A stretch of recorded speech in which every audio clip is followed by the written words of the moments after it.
Hi there, and welcome back to the CKM Red Rugby League and Red Star Rugby League channels. Today, we are joined by a very special guest. He's probably been on more broadcasts than you've had hot dinners. He's now a podcaster. He's huge. If there's a sport in Australia, you can guarantee that he's been part of it. It's Andy Raymond. How are you doing, mate? Good, Matty. Good, Luke. How are you two legends doing? It's good. No, life is pretty good right now. I cannot complain. Luke, how are you going, mate? Yeah, good, mate. It's a beautiful sunny day here in Sydney. It's a great way to start off your Wednesday, isn't it? To get over hump day, talking to one of the legends of Australian broadcasting. We've got a little bit of a UK, Sydney, Sunshine Coast triangle here going, boys. So whilst Luke and I are heading into summer, Matt's fixing up the buckets and cleaning out the water from the garden. It's just pouring down in Matty's world, the poor bugger. We'll take some of it, mate. Oh, mate, honestly, the UK weather never gets any better. It is into cold season. It could be worse. We could be working with the boys out in Serbia, obviously. Yeah. With the Red Star connection, it is getting freezing cold out there, and they've still got one more game coming up this weekend. So feel for those boys. Yeah, very much so. I think we'll jump straight into it, Andy. Obviously, you've been a mainstay in the sport for the longest time. You've been about the scene, started off in the early 90s and got your first gig there covering sports. And I mean, how is it that you managed to get into this world? Obviously, you've got family connections and that drove you down that path. But I mean, if you want to go into that a little more. Yeah, the family connections, that was the key. And the more I think about it, I was probably the last of a generation that didn't necessarily have to go through a university course into job placement. And over my teenage years, we didn't live far from where the television station was. So over the weekend, I'd go in, I'd make coffee, I would get print scripts, I would get lunches. And then when I'd finished all the important stuff like that, I'd sit down with the journalists, the producers, the editors, the directors, the cameramen, and just watch and observe. And if there was one thing I was as a young bloke, and still am to a degree, a sponge. And I absorbed all the information I could. I was the work experience kid that asked questions and wanted to learn, not sit in the corner and just be quiet. And I did that off my own bat. There was certainly no pressure from the family. And when I did leave school eventually at the end of 89, I think it was, the family connections really kicked in. I was awarded a position, the most junior position in the station. Didn't matter to me at all. And I continued that. Watch, listen, learn, and had some wonderful people around me, some wonderful mentors that I soaked up every bit of information I could from all of them, and they were fabulous. Oh, mate, it's honestly you live in the dream at that point when you come in, a bright-eyed kid, and you just want to get amongst it, and you see these people, you recognise the voices, and I'm sure that Luke very much is struggling to hold it together under the surface right now. Jesus, that blatant, isn't it, boys? No, I mean, yeah, I'm sure a lot of people that will end up watching this, watching Fox Sports, you think of the Warren Smiths and your Andy Raymonds as two distinct voices of rugby league growing up. But obviously before that, as you mentioned, Andy, working at Channel 7, it wasn't just rugby league that you forayed into. There's golf, there's swimming, there's tennis. I mean, hell, you're even promoting wrestling at one point. What can you kind of tell us about those early times, and what's maybe a couple of fond memories that you remember of your time at 7 doing those different ventures? Yeah, one of the fondest memories, not just of my time at 7, but over the last 31-year journey, is the first time I was working for Channel 7 on air at the Bathurst 1000, the wonderful race we have at Mount Panorama each year. And the adrenaline rush of being down on the starting grid with the legends of motorsport, just minutes before the race would start is something I still recall and remember very, very fondly, even all these years later. It was just huge. It was a beautiful New South Wales country morning, sunshine out. You could not have got another bum in the place. There were people everywhere. These big, beautiful V8s ready to roar, and mate, it was just wonderful. I got fond memories. I did a year of rugby union for Channel 7. Fond memories of covering 3 Bledisloe Cups. I think it may have been 2 or 3 Bledisloe Cups, one in Sydney, one in New Zealand, to be sidelined for a Bledisloe Cup. Even if you're not the biggest of rugby union supporters, just to be able to experience the atmosphere, the tension, the aggression, the physicality. I still remember sitting or huddling under an umbrella in Christchurch and watching the Wallabies and the All Blacks do their thing literally meters away from me. Mate, super cool. It sounds it. And obviously during your time, you've seen the game go through many iterations, the evolution of the shoulder charge to the eventual demise of it, the introduction of 6 again, all these rule changes. I mean, what do you think the overall future of the game looks like from your perspective as you've seen it go through so many iterations? I'd love to think the future of rugby league and all sports is unlimited. Sure, there'll be different evolutions at different time periods in league and in all sports. I guess the concern is, and I think it's going to be a huge problem in combat sports, in boxing and UFC over the next couple of years, is the concussion debate. What we now know as to what we sort of knew and ignored a few years ago. And there's a belief that concussion only affects elite athletes. No one's ever spoken about the local football player who's played 300 games, whose technique wasn't as good, he wasn't as fast, he wasn't as well trained as the elite athletes. Therefore, he's going to make more physical mistakes. He's probably going to put his head in the wrong position more times. It's something that's been largely ignored by the media in Australia anyway. I just wonder, when that first big lawsuit hits, how much damage that's going to do to sport. I'm dead against it. You compete, I believe anyway, you compete in a sport knowing full well that, accidents can happen, whether it's BMX racing, whether it's surfing, whether it's rugby league or pole vaulting. Something can stuff up. Something can go wrong. I don't agree with all these years later retrospectively trying to form a lawsuit and grab cash. Do I feel for the guys and girls that are suffering? Absolutely, I do. But a lot of me says they had a choice and they could have walked away years ago from their chosen sport. So I just hope,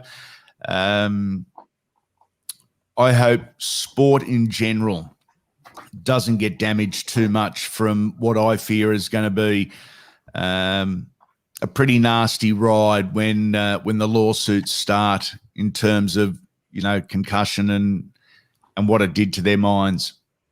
Yeah, I mean, I remember the first real time that CT was talked about was probably Mario Fenech talking about his situation, and that you look back to those days where players looked at it as a badge of honour. If you get knocked out on the pitch, you get back up, you have a quick suck on the sponge, and you're back out to it.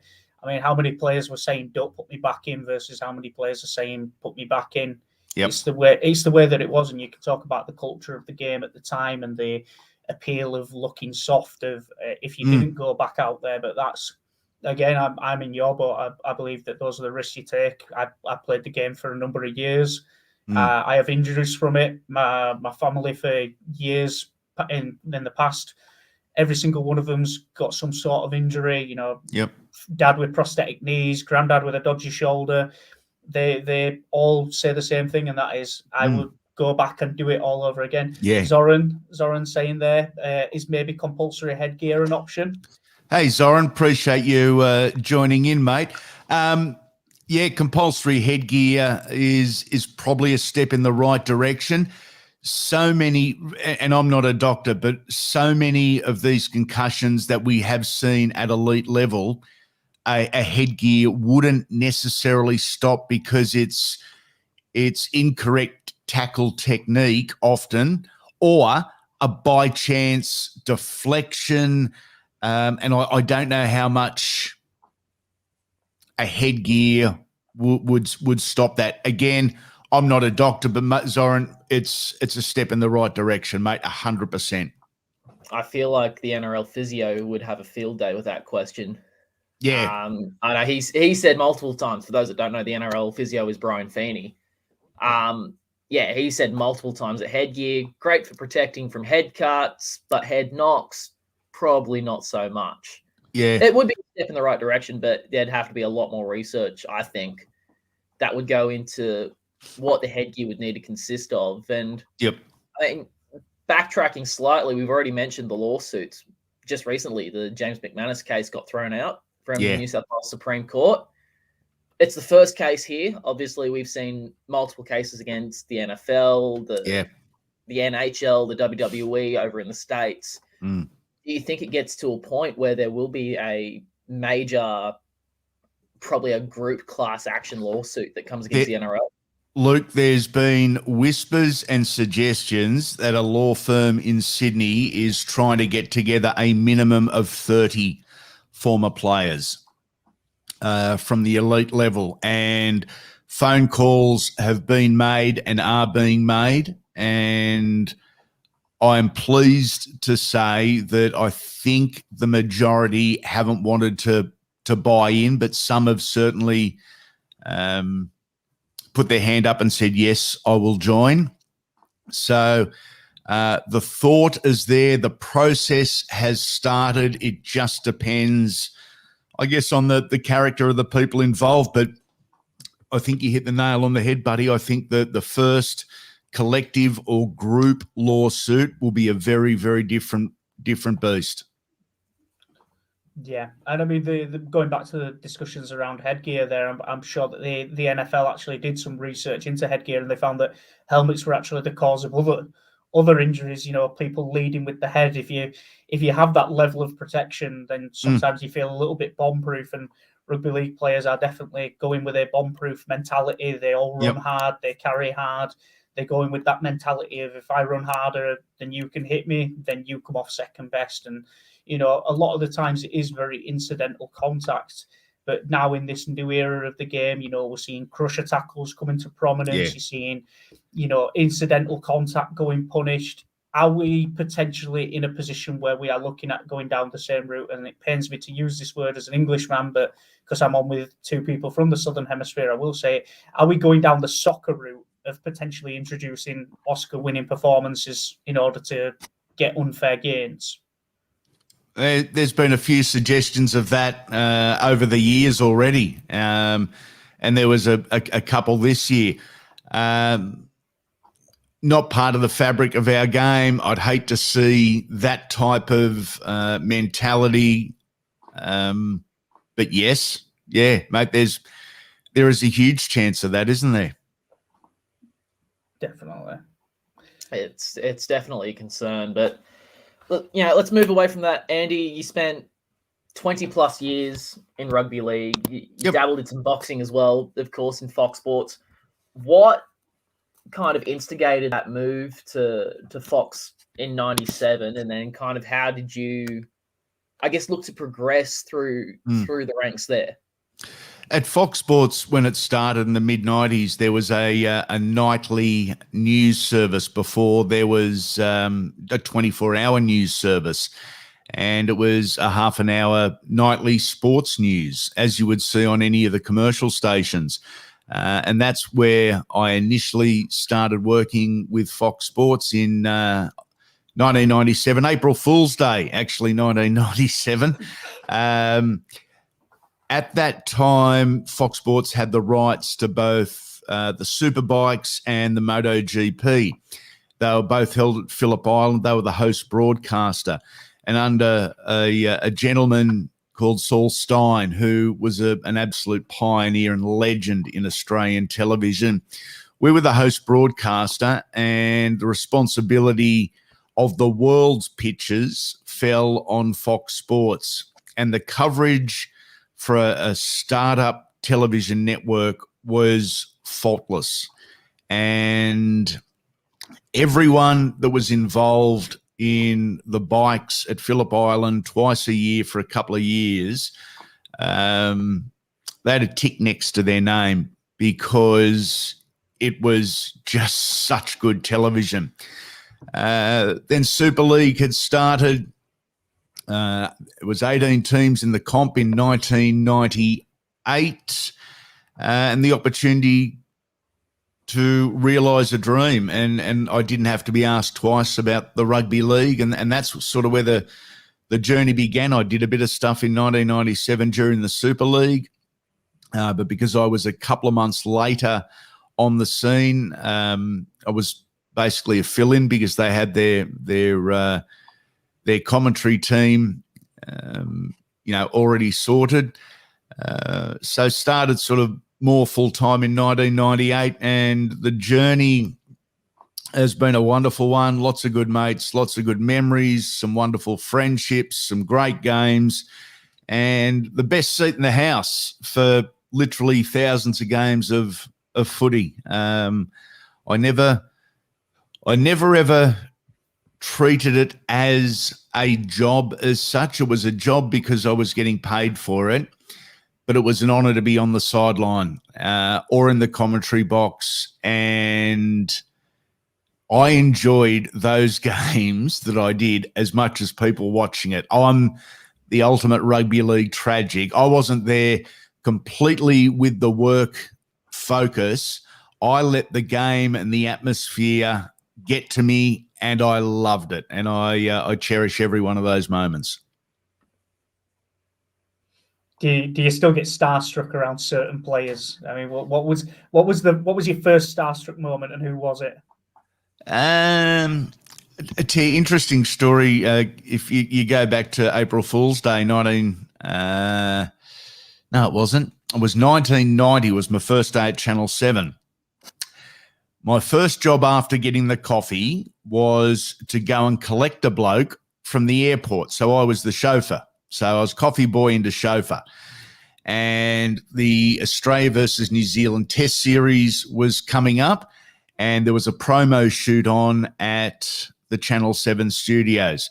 So I had to go to the airport and pick up the immortal, the great man, Mal Meninga.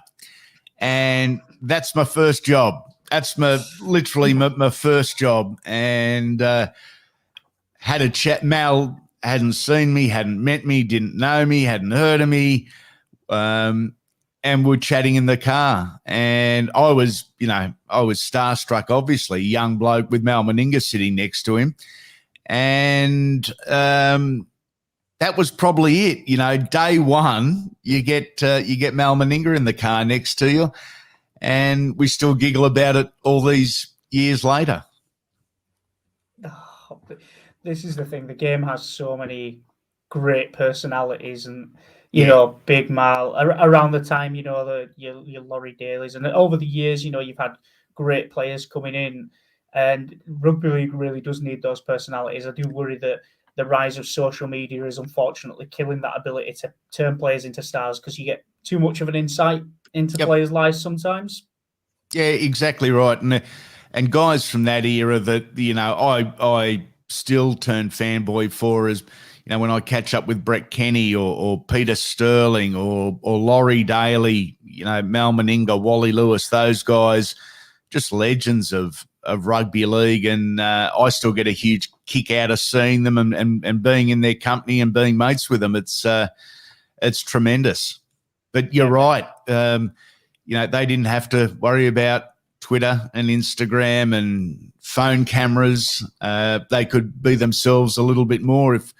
If you're a player and you're out of training and you're not at home, mate, there's every chance there's a camera pointed at you from someone's phone, whether you're having dinner, a beer, a bet, a kiss on the beach, whatever it may be. It's really easy to criticise these kids, and some of them are silly on social media and do let their guard down. But these are also just they're kids, and they're thrust into an environment that they're unfamiliar with, and they get caught out.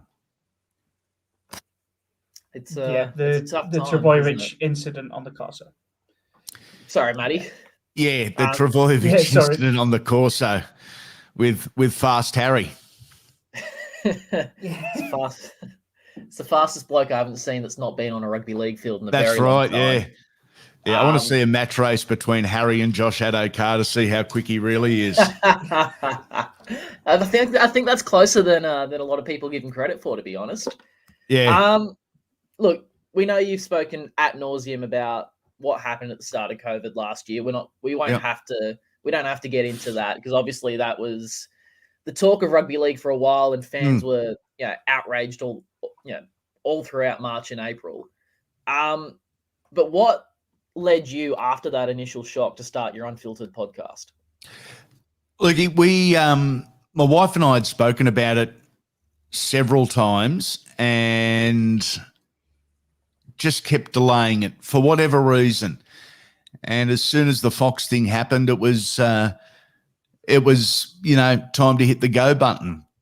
And we did it very, very quickly. And it's to keep involved in footy and to keep involved in something that I'm happy doing. And the podcast is a year old. It's still evolving, and it will continue to. And the really cool thing about podcasting from my perspective, for 30 years, I've had a producer telling me what we should be doing or what direction we should be going, a director telling me it's better if you're looking at this camera and then looking at that camera, and you've got, 95 seconds. Don't say this, don't say this, don't upset the NRL, don't upset the Penrith Panthers or whatever the case may be. Podcast, no rules. It's like what you guys are doing here. And by having no rules, it doesn't mean that you bag everyone, swear the whole way through, and, run amok. It just means it's the opportunity to bring out more of your own personality. And that is the part I'm really, really enjoying with the podcast. We do 2 different ones a week during the league season. We do the Legends series, where I sit down with the older retired guys and let them tell their story. And as an interviewer, I've always found it my job is to formulate a direction for the interview with shorter, sharper questions that allow and prompt the guest to tell his story as he wants to tell it. Really enjoyed the Legends series. The other one's the weekly wodge, and a wodge is defined in the dictionary as a large piece or amount of something. And I think that's probably just sums up the podcast. It's just big and it's something. And you can hear between 8 and 12 current day guys, current day players on any one episode. And it might be Cody Walker talking about his debut. It might be Jake Turpin talking about the hooker he looks to. It might be Dale Finucane talking about the hardest back rowers in the game. It's just very, very different. So I've got 2 different platforms and formats that I'm able to play with a little bit and express different parts of my personality. But the podcasting and the hosting and the social media side, as you guys would well know, you're able to express yourself a little bit more. Yeah, you can express yourself a little more within reason. I think it's very easy to get cancelled nowadays. Yes, exactly right. Yeah. Yeah. No, we tread a fine line. It's a finite balance. Yes. But, yeah, I mean, you're exactly right. It's great to be able to just have a chat. I mean, sometimes you get into it and it just feels so natural. You forget that there's a camera on you or that there's other people listening. I think that's the fear that you get sometimes with podcasting and broadcasting, where you get so into it that you forget that there are others out there who maybe don't agree with your opinion. But it's a great format for discussion. Like, it doesn't have to be everything you say is right. Like, would you believe that I'm always very mindful as soon as the microphone comes on that you never know who's watching? That was drummed into me from a very, very early age in broadcasting. It doesn't matter if it's a commercial break. It doesn't matter if you think the microphone's turned off. There is always someone listening. There is always someone watching. And I managed to go through 31 years without dropping a nasty on air. I did get caught in the background calling Des Hasler an F-wit after a press conference. And the only person, none of the bosses heard it, and I can say this safely now, none of the bosses heard it. Mark Geyer, the legend, heard it and texted me straight away. Well, Mark is also the brother-in-law of Greg Alexander, who I was working with that night. And it was at Brookvale Oval, and Mark texted me, and he must have texted Greg. And the next thing I know, I've literally looked down at the phone and it says, "What about you calling Des an F-wit?" And in walks Brandy Alexander. And I thought, oh, God, this is going to be out of control. And all Brandy said was, "That's unlike you. Are you all right, mate?"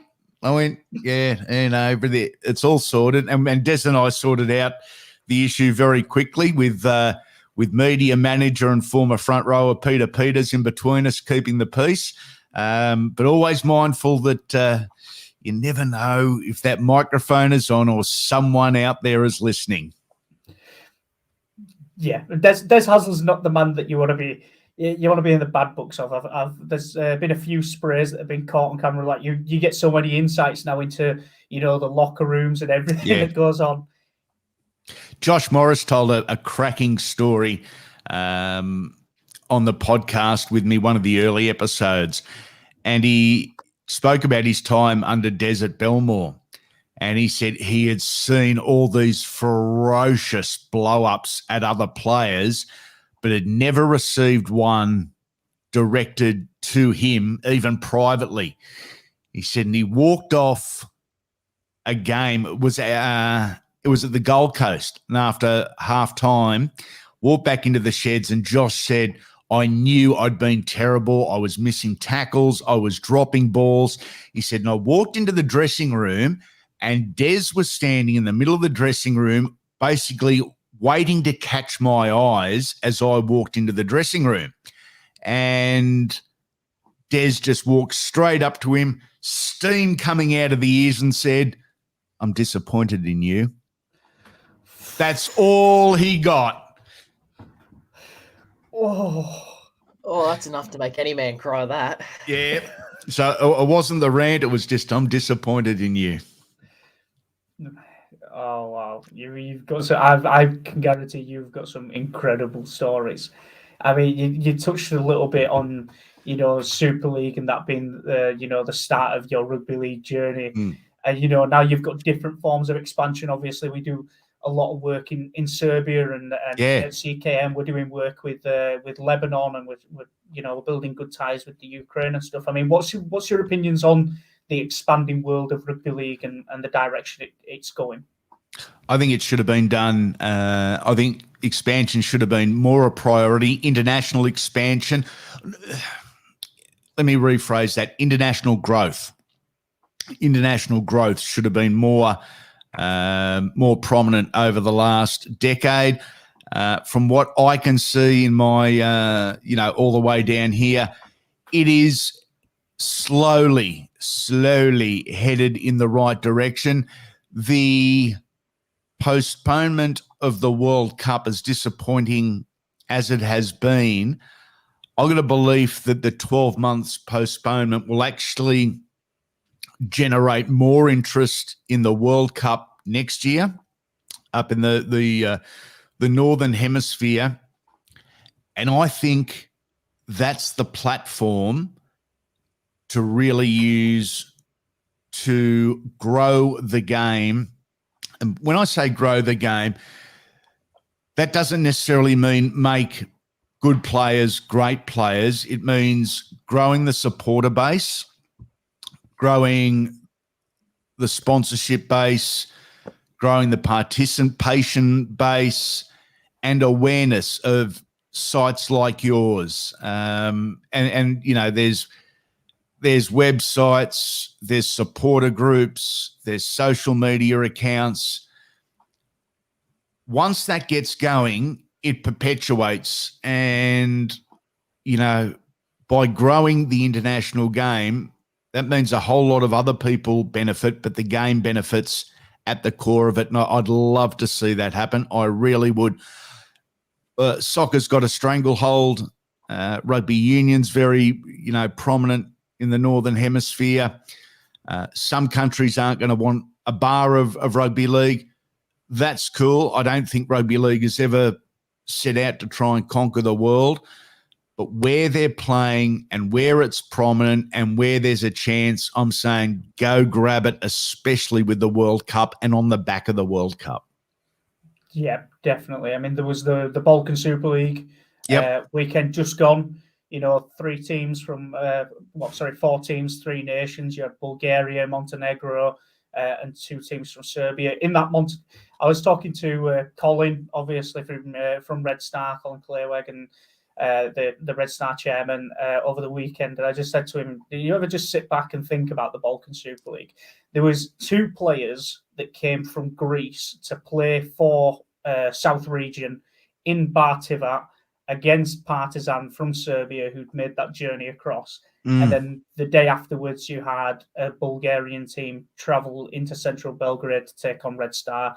And it is set up for an all-Serbian final in February now, but the more teams get involved and the more teams that are there and thereabouts, you know, you had Kadıköy from Turkey a few years ago, made the semi-final, the Bilgi Badgers, the Rhodes Knights from Greece, there, Lignano Sharks from Italy. You've got teams all over the Central Europe and the Balkan regions, all there and thereabouts, just waiting for these restrictions to be lifted to come back.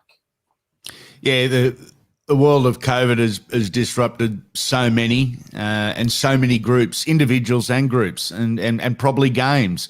Wouldn't it be great to see it all grow over the next, 12 to 24 months and grow appreciably with the World Cup as the sort of crown jewel in the middle of it? Yeah, absolutely. I mean, it's just it's a sad state of affairs the world is in at the minute with everything that's going on, and hopefully normality can be restored soon. But there is still rugby league, coming back. Still out. Rugby league. Still a few of us that are stuck inside. You look at the 3 of us. We've all got the. We've all got the COVID facial growth. That's exactly right. Yeah, and obviously the great news coming out of the draw over the last couple of days is that games returning to New Zealand. Mount Smart, the Warriors, done it tough for 2 years. Like, it's great to see that they'll be rewarded with some games back at Mount Smart over the 2022 season. Isn't it? I think it's fabulous. The aim was for, I'm going to say, August 9 of this year to get back over, but the Warriors knew months in advance that wasn't going to happen. It's going to be a celebration, and it'll be a game, whoever it's against, that the rugby league world will be cheering the Warriors to have a win at home on return. A country that we're trying to wrestle away from rugby union to rugby league. A great supporter base, a loyal supporter base, and they've been frustrated over the years. I'd like to take it a step further. Let's get the Warriors back playing at home, and in 2023, magic round at Mount Smart Stadium. I know Brisbane's a success, and I know it's wonderful, but as a game, I reckon we should be saying to New Zealand and the Warriors fans, but the rugby league fans, thank you for your support. It's been a terrible ride through COVID. You've got all 16 teams and all 8 games for one weekend. Enjoy it. I'd love that. Just a thank you. Progressive, positive rugby league. How very dare you, Andy Raymond? How dare you? But no, I'm going to put you on the spot here. We're going to let you go in just a couple of minutes, but I'm going to put you on a spot here. Saturday, 2 p.m. Central Eastern European time. Red Star or Partizan to take out the Serbian Cup? Absolutely Red Star. I'm a Red Star guy on the Sunshine Coast. Hey, there we go. Play to your crowd, Andy. We love to see it, mate. Exactly right. You're the greatest audience. The Serbian demographic just all of a sudden grew. Yes, that's right. But, I hope, as I do with any grand final or any significant moment, I hope it's well supported. I hope it's enjoyed. And I hope it does something. I hope it attracts 1 new spectator, 2 new spectators, or corporate dollars or whatever it may be. And there's our growth. Absolutely. But no, I think we're going to let you go now, Andy. Thank you so much for joining us. It has been an absolute pleasure to have you on, hear some of your fantastic stories. You can hear so many more of Andy's great stories over on the Unfiltered podcast. You can get it on any reputable streaming platform, any podcasting site. I highly recommend you go check it out. Andy, thank you so much for joining us. Legends, it has been my absolute pleasure, and I look forward to doing it again at some stage when the footy's back in 22. Definitely. No, thank you very much, Andy. No, thank you all for joining us, and we will see you next time.